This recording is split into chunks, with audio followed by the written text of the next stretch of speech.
The Canadians fight like wild men. They attack in the dark. They attack in the rain. They do not stop when their soldiers fall. These were not the words of a propaganda minister trying to scare people. They were not stories told by frightened soldiers. These were calm, serious statements written in the field reports of experienced German officers during the Second World War. For the German Army, especially for the fanatical divisions of the Waffen SS, the Western Front was a nightmare filled with overwhelming Allied firepower. But inside that nightmare, there was a clear ranking of fear. When a German soldier looked across the destroyed fields of Normandy or the ruined streets of Italy, he saw three different enemies. He saw the Americans, and he feared their endless supply of tanks, planes, and artillery shells. He saw the British, and he respected their discipline, their toughness, and their empire that refused to surrender after years of war. But when he saw the Canadians, it was different. The Germans feared the men themselves. This raises one of the most interesting questions of the war.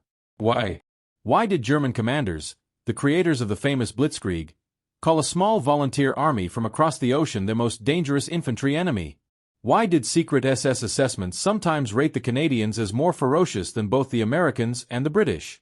The answer is not found in the strategy plans of generals like Eisenhower or Montgomery. It is found in the mud of the Scheldt, where men fought waist-deep in freezing water. It is found in the ruins of Ortona, where fighting was so close and brutal that knives and grenades became the main weapons. It is found in a dark reputation, one that Canadians did not just inherit from their fathers in World War I, but rebuilt with shocking intensity in World War II. To understand this, we must forget the modern image of Canada. Today the world sees Canadians as polite peacekeepers. But the Canada of 1939 to 1945 was completely different. It was a young nation trying to prove itself. While the United States created a huge army with many inexperienced conscripts, Canada chose a different path. Their army was small, only 5 infantry divisions and 2 armored brigades in Europe. But what they lacked in numbers, they made up for with shocking skill and aggression. Unlike the Americans, who rotated their troops often, or the British, whose army was tired after years of fighting, the Canadians spent years in Britain training non-stop. They drilled, practiced, toughened their bodies, and adopted a style of fighting called shock infantry, a doctrine that focused on aggression, initiative, and constant forward movement. By the time they finally entered battle in Europe, the average Canadian soldier was not just a volunteer. He was like a tightly wound spring waiting to explode. The Germans quickly noticed that the Canadians were different. While American soldiers might call in air support to deal with a machine gun nest, and British soldiers might slowly surround it, Canadian soldiers were often willing to charge directly at it in impossible conditions. German soldiers saw this with their own eyes. Reports captured from the German 71st Infantry Division in Italy showed how morale dropped when they realized Canadians were nearby. One report said, "The Americans kill you with their equipment. The British kill you with their persistence. The Canadians kill you because they want to." This video is not just about battles. It is about understanding why the German army, considered the best in the world, feared the maple leaf patch. To understand that fear, we must read the actual battlefield communications sent by German officers, where the true image of the Canadian soldier appears. And that image is not one of polite gentlemen. It is the image of a hunter. German tactics were based on timing, rhythm, and precise movements. They were used to enemies who fought in predictable ways. The British, for example, would stop to regroup after taking an objective. This allowed German commanders time to recover. But the Canadians did not fight like this. A captured German intelligence report from Italy said, "The Canadians fight aggressively and without mercy. They do not recognize the natural pauses of battle." This was the first reason the Germans feared them. Relentless pursuit. When night came, most armies rested. Night operations were extremely dangerous and chaotic. But the Canadians used the darkness as a weapon. They carried out silent night raids that terrified German defenders. German paratroopers captured at Ortona admitted that. The Canadians move like ghosts and strike with knives. Bad weather was supposed to stop attacks. Rain, mud, and storms usually slowed armies down. But in the Scheldt estuary, a place filled with freezing water and mud, German officers were shocked to see Canadians advancing through storms, through chest-deep water, and through mud that should have been impossible to cross. German defenders wrote, "They attack in weather no one should fight in." Seeing soldiers walk calmly out of a cold storm was psychologically devastating. But the Canadians were not just brutal attackers. They were also highly trained professionals. This leads to the second reason for German fear: Canadian artillery. German soldiers respected American artillery for its huge volume, but they feared Canadian artillery for its accuracy. The Canadian Army carried over the hard-earned lessons from World War I, where they perfected counter-battery fire. Canadian gunners used the creeping barrage with world-class skill, artillery shells landing just ahead of their own soldiers. This meant the Germans had no time to recover. If the bombardment stopped, the Canadians were already inside their trenches. A German report warned, "If the shelling stops, do not lift your head. They are already there." Another reason for this fear was the Canadians' refusal to retreat. When German counterattacks struck other Allied units, those units often pulled back to avoid heavy losses. But Canadian units often refused to move. At Verrières Ridge in Normandy, against the elite 1st SS Panzer Corps, the Canadians absorbed huge casualties but refused to break. They held their ground with a stubbornness that confused and frustrated German commanders. This stubbornness turned small battles into deadly struggles the Germans could not afford. But there is a darker side to this reputation too. As the war went on, a violent cycle formed between the Canadians and the Waffen SS. When Canadians found evidence that SS soldiers were executing prisoners, a cold anger spread through the Canadian ranks. The phrase, "no prisoners," began to appear. The Germans soon realized they were fighting an enemy filled with personal hatred. They were not fighting conscripts. They were fighting men who crossed the ocean to fight a personal war. One German officer warned, "Beware the Americans. They have tanks. Fear the Canadians. They have hatred." This general reputation was only the beginning. The real fear was built in 3 nightmare battles: the flooded Scheldt, the ruined town of Ortona, and the killing grounds of Normandy. Let us look at these battles one by one. Ortona, Italy, December 1943. The German paratroopers of the elite 1st Parachute Division turned the medieval town into a fortress. The narrow streets, stone walls, rubble, and snipers created a deadly trap. The British and Americans could not break through. The Canadians were sent to do the impossible. They invented a brutal new tactic: mouse-holing. Instead of entering streets filled with snipers, they blasted holes through the walls of houses and moved room to room through the walls. They would throw grenades, fire into the dust, and then charge inside for hand-to-hand fighting. They moved through the entire town without stepping on the streets. The Germans were shocked.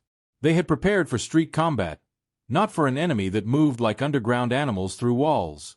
The close-quarters fighting in Ortona was so savage that journalists called it Little Stalingrad. The Scheldt, the swamp of death. If Ortona was a nightmare of stone, the Scheldt was a nightmare of mud. In late 1944, the Allies needed the port of Antwerp, but the approaches were controlled by German forces dug into flooded land. Mud, water, ice, and open dikes made the landscape almost impossible to cross. The British tanks could not operate there. The Americans were busy in the south. So once again, the task fell on the Canadians. German officers believed the Canadians would never attack through such horrible terrain. But they did. They attacked through icy water and endless mud. Amphibious vehicles helped, but most of the work was done by exhausted men crawling through freezing floods. A captured German major said, "The American fights well when he is warm and dry. The Canadian fights as if misery is his home." The Canadians broke the German will and opened the port of Antwerp. And they proved that there was no terrain too terrible for them. D-Day, the Canadian landing at Juno Beach was extremely dangerous. Bunkers, seawalls, and delayed landings made the beach deadly. Yet by the end of the day, the Canadian soldiers had advanced deeper into France than any other Allied force. The worst fighting came afterward in the hedgerows around Cannes. Here, the Canadians faced the fanatical 12th SS Panzer Hitlerjugend, with teenagers led by brutal veterans. After the SS executed Canadian prisoners, everything changed. The Canadians stopped taking prisoners in return. The fighting became deeply personal. The SS learned that the Canadians would not back down, no matter the cost. In the battles of Cannes and the Falaise Pocket, the Canadians acted as the unbreakable anvil that smashed the German army. Some German units would rather surrender to the British or Americans than face the Canadians directly. To understand why the Germans feared the Canadians most, we must compare them to the Americans and British. The Americans. Huge numbers. Endless equipment. A great bravery. But many were inexperienced. Relied heavily on artillery and air strikes. Germans feared American machines, not usually the soldiers themselves. The British. A highly disciplined, technically skilled, experienced, but tired after 5 years of war. Very cautious in tactics. Germans respected the British, but did not fear their unpredictability. The Canadians. A mix of British discipline plus American aggressiveness. Volunteers with years of training.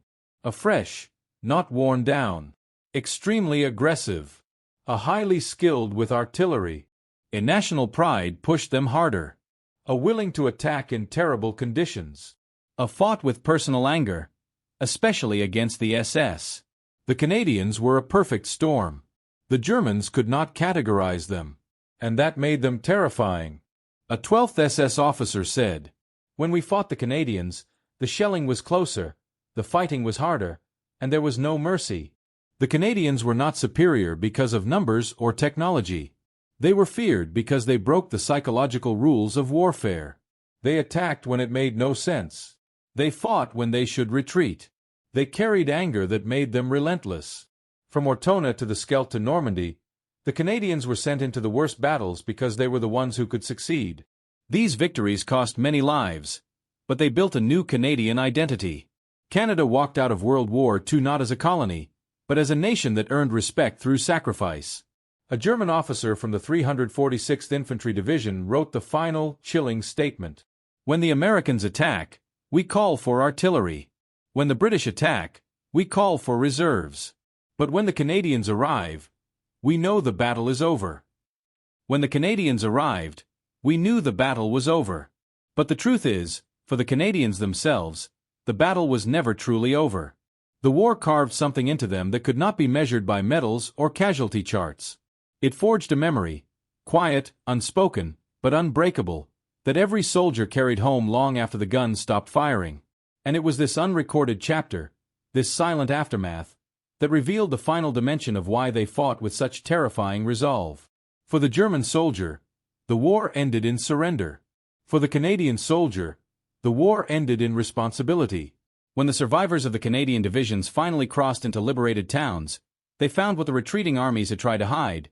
Civilians starved to shadows, towns burned to cinders, children looking at them with a mixture of fear and desperate hope. And something inside these men hardened even further. They realized that the fight had never been about flags, or lines on a map, or the pride of generals planning offensives from warm rooms. It had been about people. Real people. Innocent people. In the villages of the Netherlands, where crowds cried and kissed their hands as liberators, the Canadian infantry finally understood the weight of what they had done, and what they had been forced to become. The German fear of the Canadian soldier had been built on the battlefield. The European gratitude for the Canadian soldier was built on what came after. Yet there was a cost to this unmatched ferocity, one the Germans never saw. Many Canadians returned home to quiet farms and frozen towns carrying memories they never spoke aloud. The nightmares of Ortona's shattered halls. The screams echoing through the wetlands of the Scheldt. The faces of comrades swallowed by mud and smoke in the hedgerows of Normandy. They had been feared as wild men, but they had never been wild.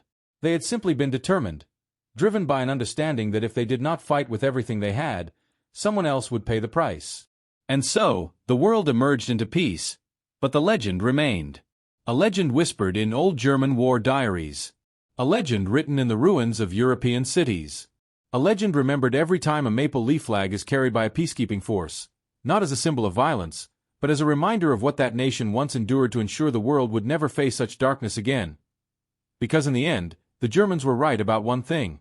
When the Canadians arrived, the battle was over.